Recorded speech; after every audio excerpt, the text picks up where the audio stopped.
Wszystko zaczęło się od króla Jagiełły. Mała Łodzia stała się miastem, które w XIX wieku rozwijało się najszybciej na świecie. W ciągu zaledwie 60 lat od powstania pierwszej manufaktury powstaje przemysłowa, wielonarodowościowa metropolia. Jednak wiatry historii nie zawsze jej sprzyjały. To, co zniszczył los, odbudowują łodzianie. Nasza Łódź. Miasto wielkich szans. Od 600 lat w sercu Polski i Europy. Jesteśmy Polakami. Jesteśmy niezwykłym społeczeństwem. Zawsze w obliczu wielkiego wyzwania potrafimy się mobilizować. Potrafimy stawić czoła wielkim wyzwaniom. Bo nie potrafimy stać obojętnie. Bo obchodzi nas bezpieczeństwo i przyszłość naszych dzieci. Bo wierzymy, że nadzieja zwycięża apatię, lęk i strach. Bo mimo wszelkich przeciwności nigdy się nie poddajemy. Potrafimy ciężko pracować, wspierać się i działać razem. Bo zależy nam na naszej ojczyźnie, naszym osiedlu, naszej ulicy.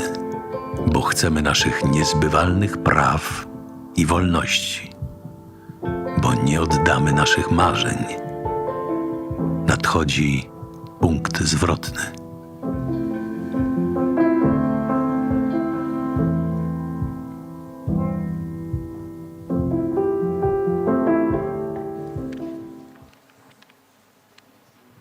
Dobry wieczór Państwu. Good evening, ladies and gentlemen. Under the turning point, we are just about to commence another important debate, but when I was looking at the agenda of this year's Freedom Games, I think that you are talking only about very important things. So we are going to address the green transformation, the energy transformation in the context of its development in Poland.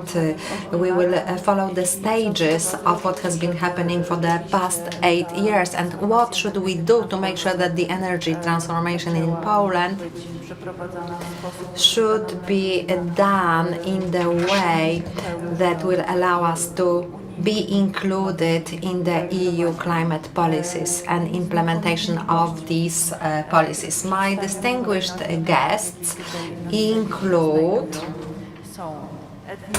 Edwin Bendyk, the president of the board of Stefan Batory Foundation, a journalist, publicist of Polityka weekly. He's also a writer. Anna Kornecka, who is a legal advisor, the former minister, deputy minister in the Ministry of Development, Work, Labour and Technology. She also works for the Impact Network organization. Mirosław Proppé, who's responsible for supervision of the WWF Polska. Is responsible for implementation of strategy of development of projects of this foundation. He's also the chair of the steering committee of WWF Baltic Ecoregion Program. Wiktoria Jędroszkowiak, who is an activist, Inicjatywa Wschód, and Antoni Bielewicz, the director of the national program in European Climate Foundation. So we will be discussing challenges for Poland in terms of the climate policy. We will see where we are and which point we should reach and whether we follow the right direction. So first I would like to ask Edwin Bendyk about the broad outline to describe our current situation. It is important that we should discuss the internal aspect, the climate policy adopted by our government within the past 8 years, and huge external outside changes that have occurred globally. So apart from the planetary crisis and responsible for the planet, there are also other ad hoc factors that force us to change our thinking about power generation. So one of these factors is the war in Ukraine. Good evening, ladies and gentlemen. Thank you for inviting me to this panel. This is the topic everybody knows of. Several aspects I would like to raise. The war in Ukraine is the turning point, as the Chancellor Scholz would refer to it. The war will determine the geopolitical distribution. And what is the context for our debate is this increasing belief of the public about not even the climate crisis but the ecological catastrophe. So Resiliency Institute in Stockholm published that some 6 planetary barriers have been exceeded. So there is a problem with the ecology, and year by year we are witnessing natural calamities, and it's not only due to climate changes, but more and more an intensity of these changes are interrelated, and the price we have to pay becomes higher. It translates into social pressures, radicalization of environmental movements that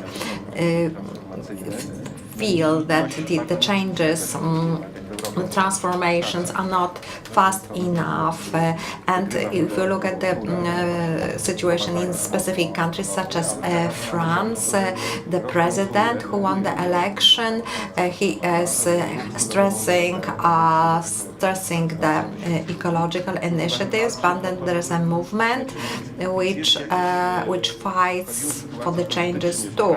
So when we look at the political situation in the EU countries, it's a quasi-revolutionary change, the change that took place in the 19th century. So this is the axis of anger that will be translated into political language.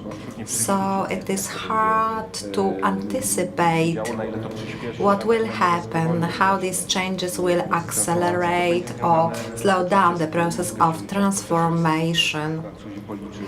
The French calculated how much the transformation will cost, so how these costs will be allocated. So there will be a new type of fighting. I'm talking about France because it's a revolutionary France that is a lens that focuses different processes. So yellow vests, all that happened in France is a part of the process. If we look at the global dimension, the main structuring axis is on the one hand the dominating fuels, fossil fuels, Paliwa kopalne. paliwa kopalne. Też to pamiętajmy, że istotna jej część to jest przez prowadzenie We have to look at the technologies that will actually collect carbon dioxide. We will have to use the fossil fuels, but we also need some new raw materials for the new energy generation. And in Africa, actually, there are these attempts, especially of France, attempts of China becoming involved in these countries. It is also used in the Chinese propaganda. And a very strong position of Russia is an element of developing this new order. So we have a mix of processes that involve transformation and the new resources. And there is good news in this field. The new resources, so for example the rare elements, their distribution is more fair. In Europe, we do not have the we have to meet the high cost of obtaining these metals. So it's not a problem to move the production to Australia, Canada or Europe. There are such resources, so these allocations, the access is more democratic. So there is some hope with this, but we will see how it will be correlated with the political tensions that will be involved in the transformations. They will be related with the cost. So tomorrow there will be a similar panel. My colleague will be talking about a report on the new mechanism. This report has been prepared by Mr. Sadura. Thank you. Edwin, if I may, please tell us about the situation in Poland. If you could tell us whether within the past 8 years Poland started to deliver the goals that could take us to the path of the green transformation. When I was reading the agenda of the Law and Justice Party, yes, success follows success. In fact, a lot has been happening if we look back at 2018, Katowice and the photovoltaic installations. But it's not a strategy, it's opportunism. It's adapting to the situation. On the one hand, there are pressures caused by the EU. Then there was a problem with the funding of Ostrołęka. There are political games. We are pretending that we are building nuclear power plants with the United States. We will see whether this will be implemented at all. So I don't think that there is any plan. In fact, we have reduced the use of coal as an energy carrier. In this mix, the use of coal has been reduced. So new energy sources are being used now. So this is great, and we should develop strategy based on this experience. Anna Kornecka, I've got the following question for you. The question on the transformation. Tell us about the structure of energy in Poland. Whether we should build smaller grids, networks of different power plants, or should we rather go for gigantic, huge structures that would be centralized? What is safer? What should be the share of different sources of energy in this mix? Good evening, ladies and gentlemen. Thank you for this question. Undoubtedly, the current trends follow the direction according to which the energy sector should be developing under scattered, decentralized system. It's good for energy independence and energy security. We have actually, when Russia attacked Ukraine, this issue of energy security and independence became a priority, and this dispersed, scattered system is different by the following aspects.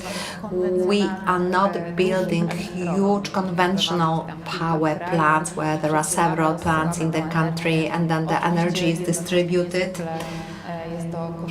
Of course, it's very expensive and we have to incur huge costs due to the losses caused by the distribution of this kind of energy. So this system is becoming outdated, and we are going to use, we tend to use the local power stations, the so-called civil power energy generation. So for this purpose, renewable energy sources are used. We are also looking at the energy that is produced by the local government. So it's not only just the households, it's about the local communities.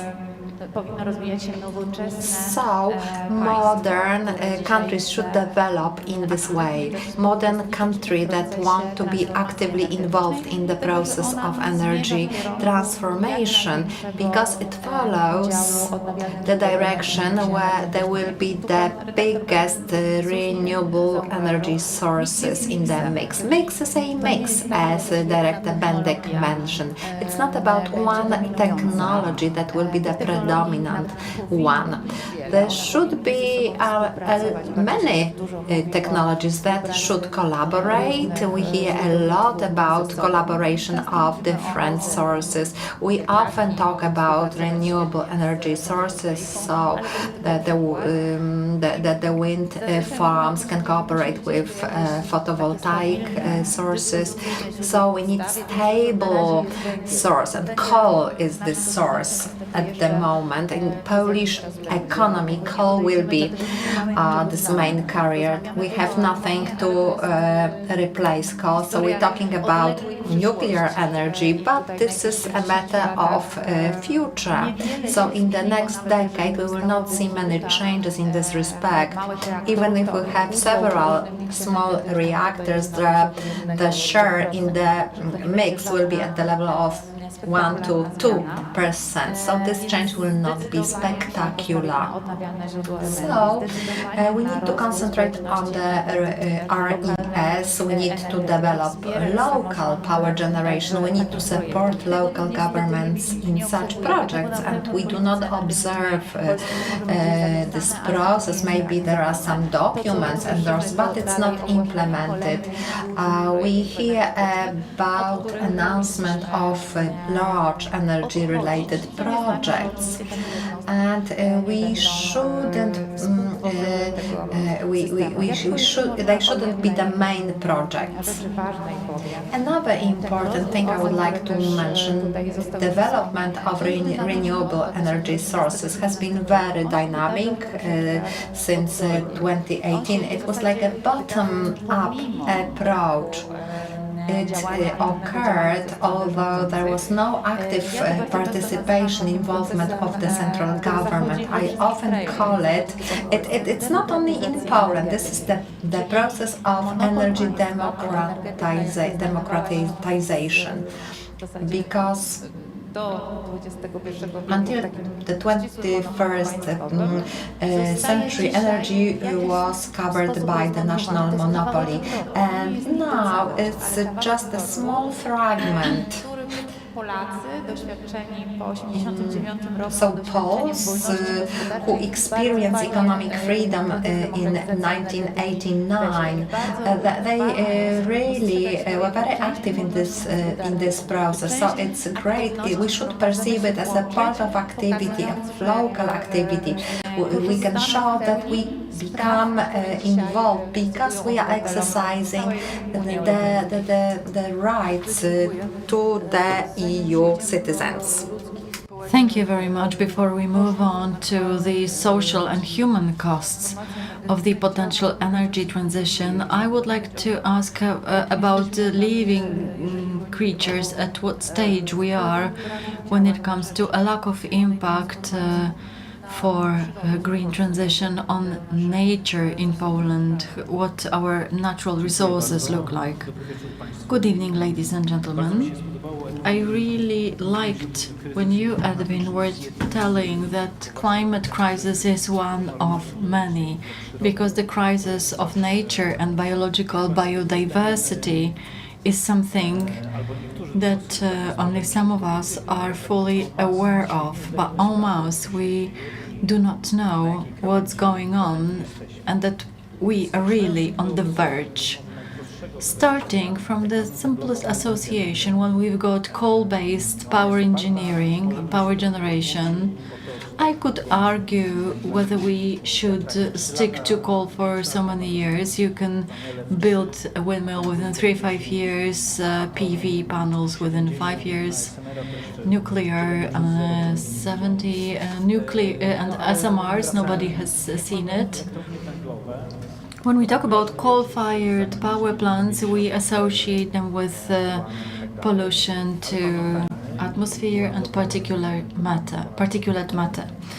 We learned a good lesson a year ago that if we mine coal, huge amounts of saline water are discharged to rivers.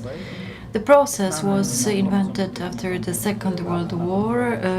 Back in the 1980s, there was a program of building desalinating installations in Polish power plants. One was built and the crisis struck. we discharge 3 million tons of saline water into salt into Polish rivers. I wanted to find out how much salt we eat. The Institute of Food and Nutrition said we consume 150,000 kilograms as a society, and we definitely use too much salt. This is what the report said. This way or another, we consume 150,000 and we discharge 3 million into rivers, and we could see the results for ourselves last year, and they are going to exacerbate. The next thing is that conventional power plants, it was mentioned when tariffs for water were introduced, they do not consume but use water, because they take it then release it, so it means they do not consume it. They take cold water, discharge hot water up to 35 degrees Celsius according to regulations, and secondly they take water which contains lots of living organisms, animals and plants, and they discharge water which does not contain phytoplankton, which means it does not contain nutrients for living organisms. We also need cascading, and according to scientists, 30% of bio-life dies in the rivers. Since we are in Łódź, we can also say that if the coal comes from open mines, such open mines are huge, and consequently there is the so-called depression funnel and vanishing of groundwater. Those who live near the depression funnel can find it a challenge to find water. That's when it comes to power engineering. Another component that has raised more fear and that should be changed is the whole transport. Thinking about transport and how it affects biodiversity, we need to remember that we live everywhere, all over the place, and it means infrastructure should be available all over the place. Consequently, natural habitats of animals are cut into smaller areas. Animals find it difficult to move around habitats. We do not have migration corridors for animals, and small habitats means we've got fewer individuals which are weaker because the the genes do not mix. And the third area is related to agriculture. If we do not change the method of cultivation and fertilizing, will kill the Baltic Sea. 97% of the Baltic Sea is in a poor condition. The non-oxygen areas are extending. It's not only about blue algae, because it's disgusting when you have to enter such water, but the problem is that if there is no oxygen, there is no life. In the 19th century, the Baltic Sea was like a great steppe sea. There were grasses providing oxygen for the water and also shelter for many species. Hence it was vibrant and full of life, which has been extinct. That's one example. Another one, since Poland joined the EU, when it comes to population of birds living in open areas, it has dropped by half in our case. We do not have meadows, we do not have meat-filled wood islands where birds could eat insects. That's why we use more chemicals to protect crops. We eat the chemicals. In addition to power engineering, there are the two areas where first and foremost we don't know how much there is still to do. We are not aware of it. And secondly, we do not know how much we impoverished the biodiversity. The problems I have already mentioned are related to pollinating insects and birds, and pollinators are indispensable to collect crop and hence a danger to our food safety. As you mentioned, our safety, it is at risk, but we do a lot not to see it, and consequently not to change anything and not to do anything. It happens at the level of decision makers and regular citizens like us who try to keep our eyes closed. Hence the question to Wiktoria: is there a chance to make us open our eyes? The green transition can become the topic we could discuss because we know what it's all about. And secondly, will we feel that we can influence it because much depends on it? I will answer in the following way. It's not up to the Poles whether we can do it, but whether we'll be able to participate in the discussion on the subject matter. When we talk about just transition in Poland,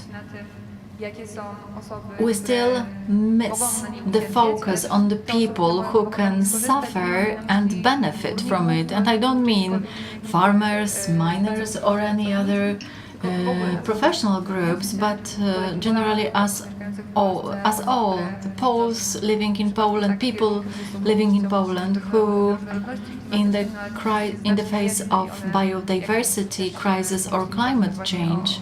When we think about war in Ukraine, we can also see that it is rooted in fossil fuels. The European Union so far has been purchasing fossil fuels from Russia. A lot of crises have the same sources. That's a really depressing perspective. When I was listening to Mirosław, I felt really sad because you mentioned all the environmental problems in Poland, and it was sad. However, it seems that if all crises derive from one source, they can have one solution. I know it's going to be complicated, it's going to require different perspectives and a lot of hard work that is already taking place in many regions in Poland, but it's doable. A solution is to implement policies responding to climate change, but also those that respond to the crisis which are close to us. This is a slogan used by people, the members of the Yellow Vests in France. They say, we don't care about the end of the world. Why should we bother if the end of the month is a challenge for us? We can take a step back and say, why should we bother about the end of the world if the end of the day is a challenge? When we think about mental health crisis or public health crisis, in Poland and globally, when we think about young people who are forced to enter adulthood and they are not ready for it, it seems these are deliberations which are difficult, but finally they took me and the Wschód initiative to the place where we can clearly see that the solution can be common. And the solution can be in the policies that solve many problems. When we think about housing crisis, it might not be related to climate change, but rather to safety, comfort of living, well-being, and transition. When we think about the places where there are scarcities of housing, it's about cities rather than towns and villages. Let's consider how to distribute people in such a way that everybody lives in Warsaw. This is not the fact that we do not have houses or flats in Poland, but we could think how to impose a tax if you have a tax on speculation if you have 4 flats. I wish I had at least one, because we are coming back to the end of the day. Half of Poles by 35 years of age live with their parents, not because we love our families so much, but because we cannot afford a single bedroom flat in Warsaw, Katowice, Krakow. Renting such a flat costs 3,000 a month, and not many people can afford it. There is a huge debate on the minimum wage increase. In what civilization do we live if we do not want to increase the minimum wage? Why is it a subject of debate? We've got inflation, so the minimum wage should increase. In the society which should grow, develop or flourish, we need to make decisions that will be good for people and not for specific groups of people who rule the country. I don't mean the parliament, but people who simply determine the rules of the game. That's why I am wondering, when we talk about just transition, the answer is simple. The whole discussion is chock-a-block full of arguments, which are important, and the climate crisis is rooted in understanding science. We often refer to the fact politicians need to listen to the voice of science. We also need to become aware that knowledge and science are 2 different things. Knowledge can be derived from experience of miners who suffer from just transition. This is the knowledge which is equally fair to the equal to the knowledge mentioned in the reports that we all know very well. It seems that including more people in the discussion and changing the approach can change a lot. This is the change. I would like to see my father, who works in a who works for a fuel company in Germany as a truck driver. I would like to see him coming back to Poland and sharing his experience. I wouldn't like him to be treated as a stupid worker who has no right to express their opinion.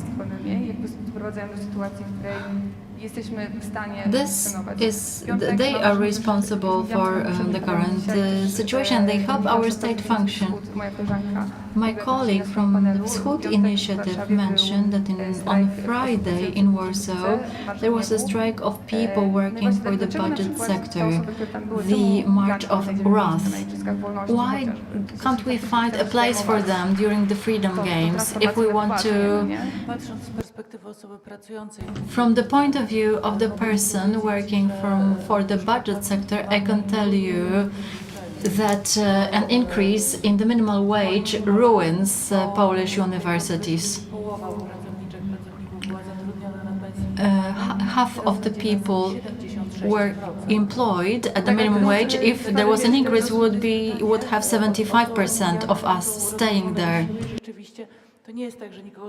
It's not that there are no people from the budget sector here, but the question is how we talk to one another and how we treat one another.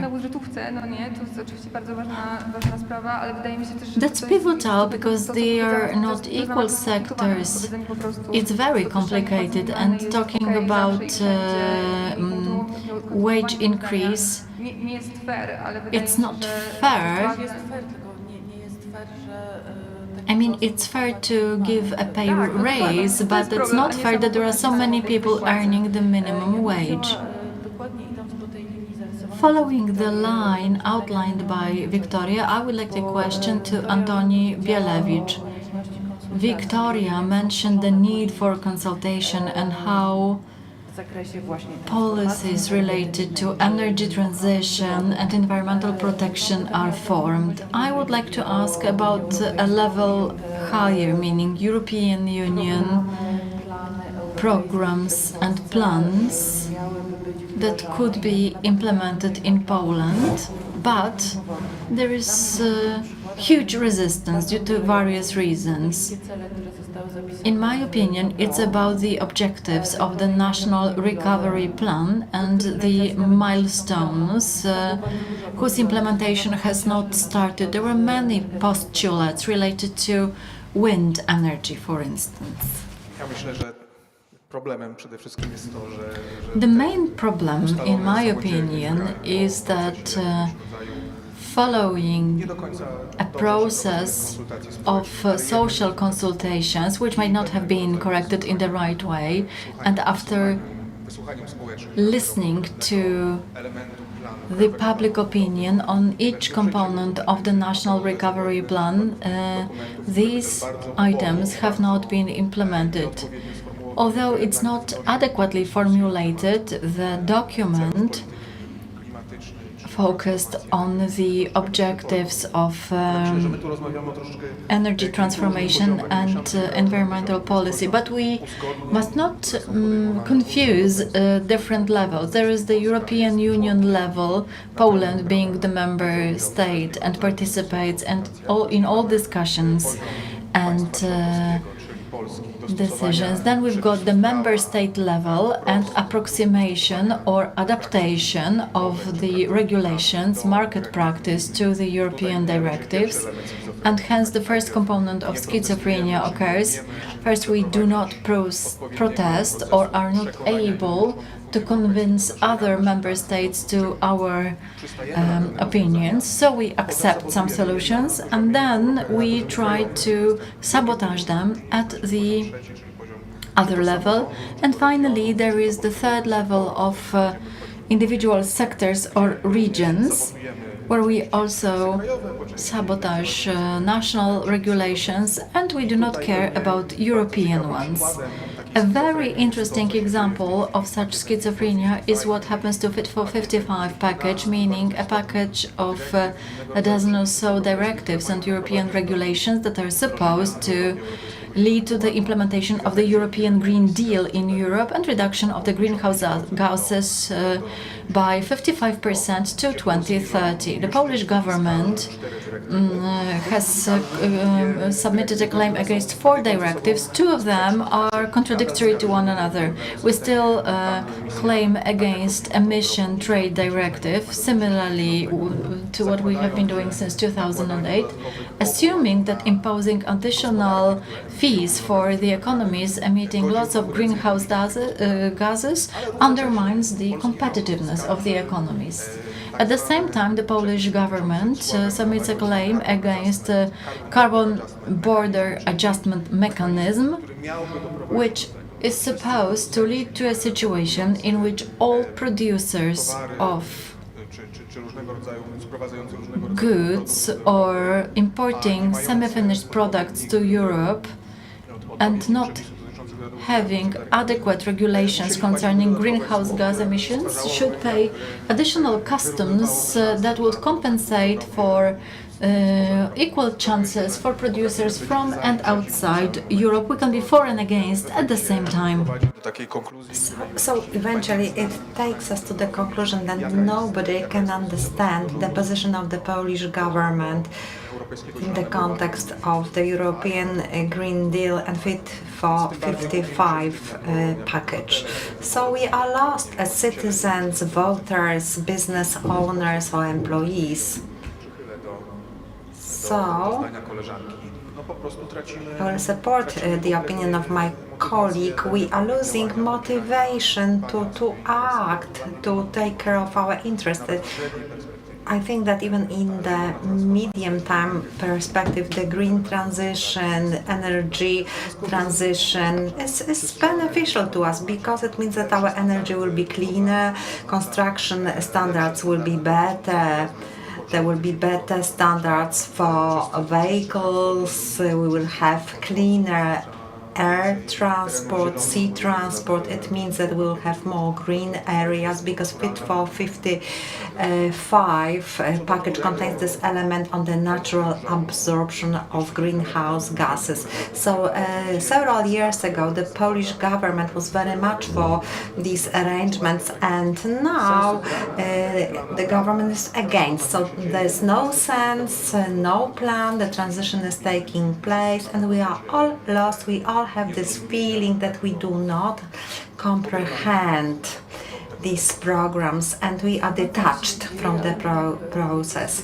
Transition is taking place, but as you have said, it takes place in an opportunistic manner because some decisions are made at the lowest levels.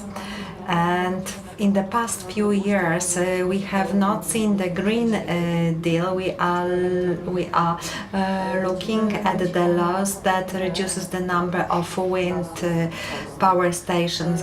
We can see that the wildlife is damaged, that the forests are damaged. Mirosław mentioned the catastrophe on the Oder River, and as a consequence, the Oder law was adopted, and these areas cannot be regenerated. We can see our actions that have nothing to do with our thinking for future, and there is no community-based thinking, that Poland is just a part of this bigger community. So, if you were to, let's have a great scenario. So the government in Poland is new, is changing. You become decision makers on the issues of Green Deal. Some of us have been ministers, so yes, and you could come back. So what would be your first decision, the most important decision? Edwin, you are the first to speak, please. Thank you. So, searching for the lost time.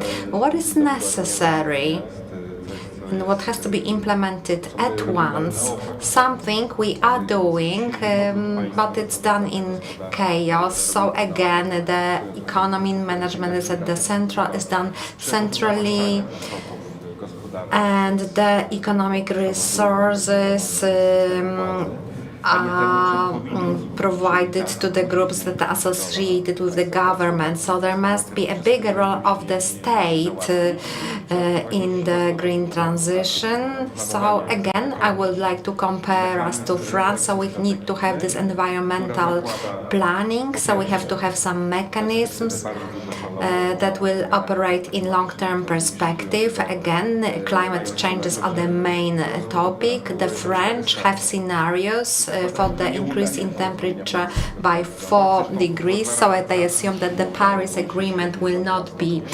achieved. In France, they already noticed the increase by 2%, so they have been analyzing droughts and other phenomena in the next 100 years. They are also looking at the 20-30 year investment. So this has to be done. If we don't do it, the situation will be chaotic all the time. There will be some groups of risk. They will always trust such scenarios. This won't be a result effect of discussion. The goal will be the common vision. So we will have to say that first we will have to spend some money to make sure that later in future we will live better, our lives will be safer. So we need a kind of an agreement. We need this to avoid conflicts, social conflicts that can be mobilized by politicians.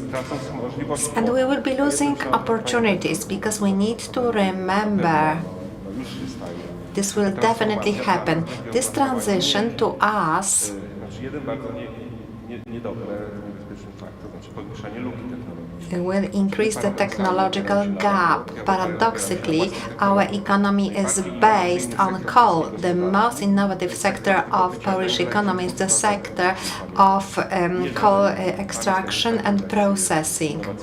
So most innovations are in this field. So if we reduce further the use of coal, we will not have any other innovative technologies.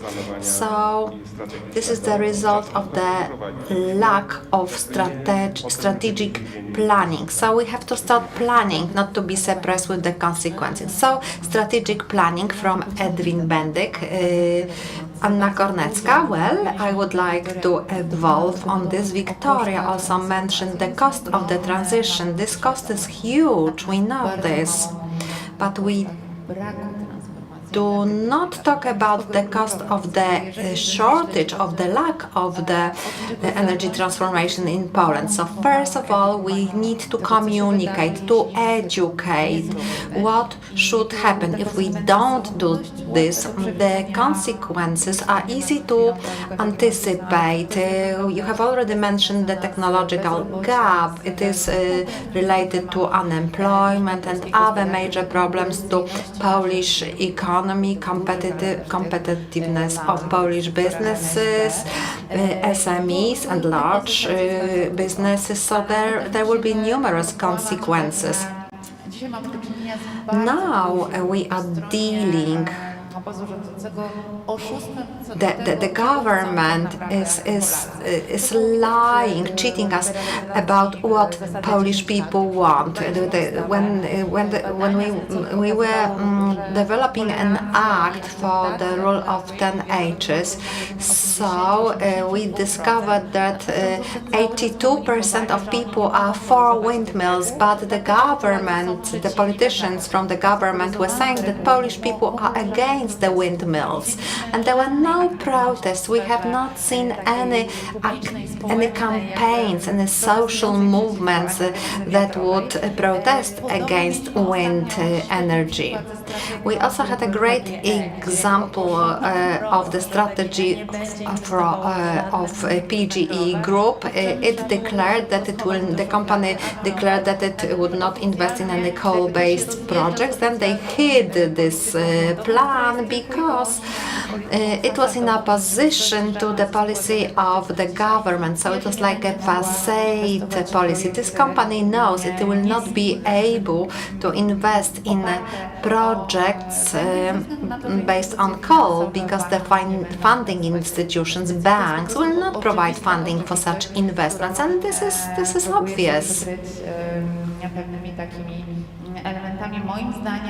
In my opinion, this is my private opinion, that citizens are cheated, and we should stop this. If transition is to be successful, it has to be done based on transparency, justice, fairness of the government. So, does it mean that we need to change the way of communication? I would like to say one thing, but now I decided I need to say two. When it comes to the energy transition, unfortunately, in my previous life, I wrote a report for a big energy company, and I remember which a block technically will be closed down. It's not it's about people who wanted to keep their positions of presidents, and then on the other hand we've got other people. There's one person who doesn't want to follow the law and justice party line, and he resigned. So we need to start evaluating, assessing the impacts on the environment, on climate. So we have to be very fair when we make these calculations. Another aspect related with the work we do at the WWF Foundation, I would change the sequence of roles. So in Poland, if a company, a mine, or even a local government, if they collect water and further down they get rid of the wastewater. So I would change the sequence. First, local government should collect the hot water, treat it, and then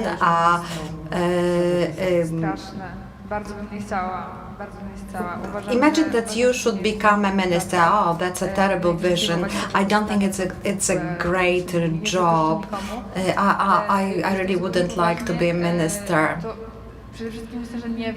I think that first of all, these issues are so complex. They consist of many layers. So when it comes to concrete policies, it's very difficult. At our East initiative, we work on the package of policies that are good for people and the planet. We haven't given a title to this package. If you have a suggestion of the name, please let us know. We've been thinking about it for 8 months. We have a lot, but we don't have the name. So we are also talking about the crisis situation. And we know that there have been a lot of investments, absurd investments connected with the central transport port in Ostrołęka. There was a plan of an investment that should not be implemented. And when we read reports by IPCC, we can find out that if we want to stop the climate crisis, that we shouldn't have any new investments in fossil fuels. And Poland traditionally has been using such fuels. My colleague actually the gas company actually reported her to the court only because she called this company the climate criminals. If you are serious when it comes to the climate crisis, you should understand that any new investment in fossil fuels will take us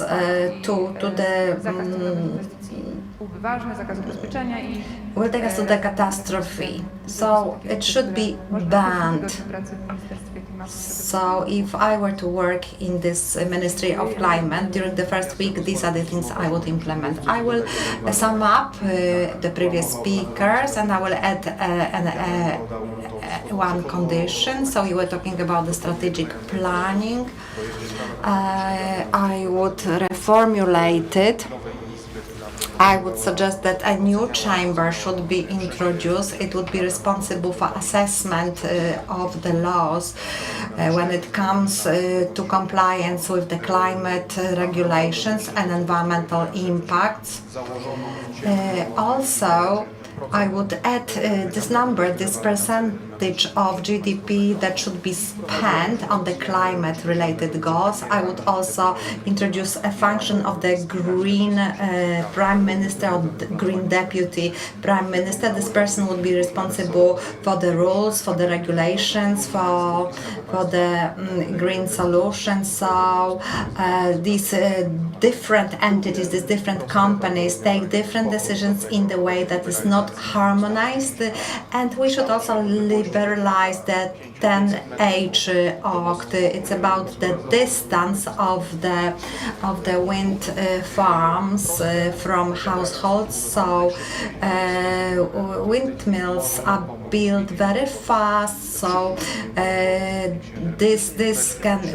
can change the proportion in the energy mix. I would also like to introduce the specific date when in Poland we will stop using coal, because this date is still negotiated.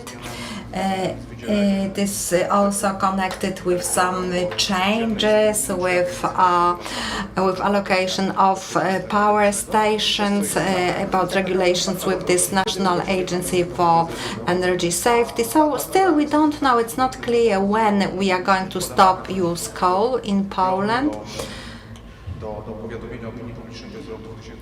And the deadline to notify the public opinion is the year 2041. So these are the three proposals. One of them is mine. So if you were to manage at least 3 of these presented offers, I think you would generate a radical change. I can see that there are 2 minutes left. So would anyone present in this beautiful room would like to ask a question, would like to comment? Would you like to take this opportunity of having such great experts? So please, if you could pass the mic.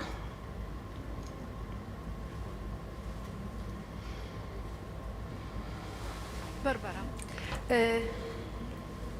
Jestem załamana tą dyskusją. I'm a senior citizen, and I find this discussion very depressing. I have a problem with my health. My health is affected by smog. I live next to a beautiful big park, and I think I will not live the time when I will be able to breathe with healthy, normal air.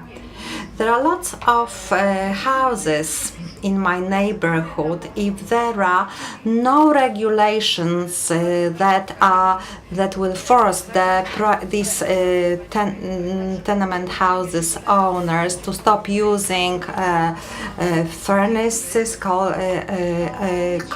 furnaces, and if they are not forced to take energy from the plants, nothing will change. I brought water in. I brought my bottle with water, but I couldn't bring it in, and I had to buy a plastic bottle with water. Dzień dobry. Hello. Działa? Okej, super. Marta Krawczyńska. I also work for the Wschód Initiative. I have a question. We're talking about the transition. You were also discussing potential ways of resolving this crisis.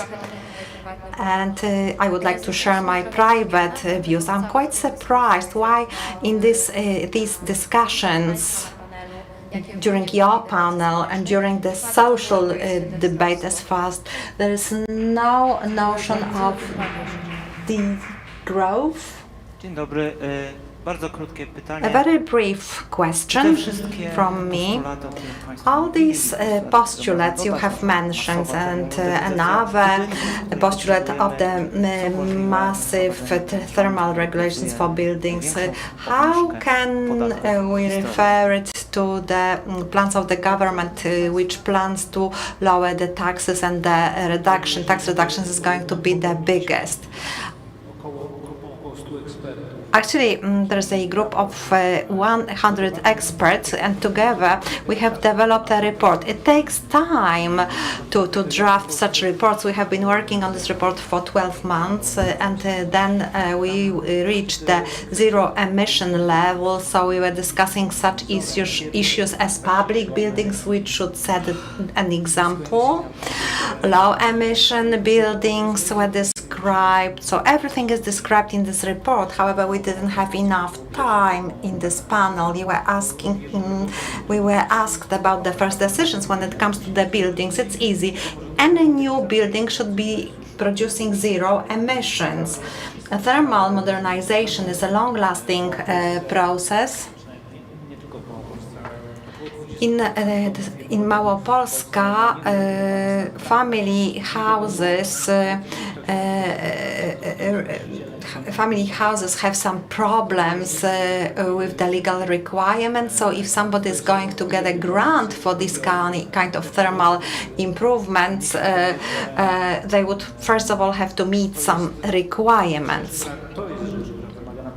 So it really requires a major debate. We need to change our thinking. We need to consider what does it mean, how to deliver this process, how should we start teaching these items at schools, at universities. Sometimes I am looking at the notes of my son's students, and they learn that this grows, these numbers should grow.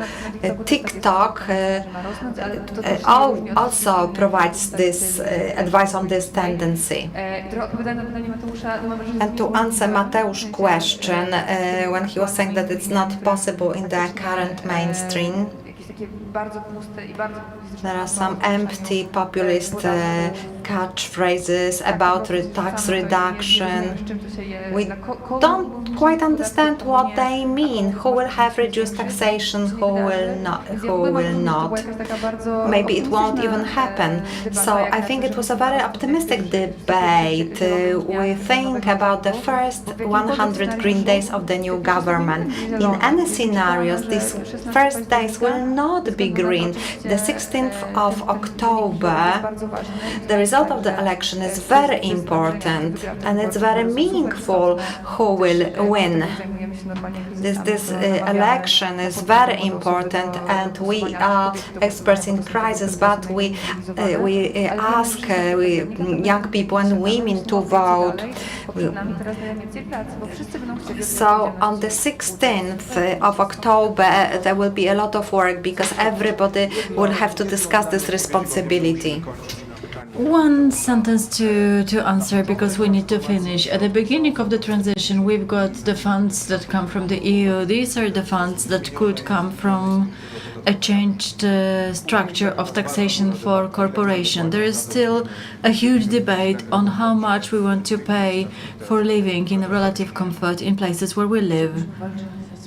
And we should combat smog, coming to the lady's question, and we shouldn't sell plastic bottles. I do believe that this conversation is going to continue informally, and it will lead to new synergies, to new alliances, and work for a common cause, which is essential nowadays. There is no more important topic. All the aspects blend together. Strategic thinking about migration, about what is happening on the planet, and this is what matters. Antoni Bielewicz, Wiktoria Jędroszkowiak, Edwin Bendyk, Kornecka, Mirosław Proppé, and Katarzyna Kasia. Thank you.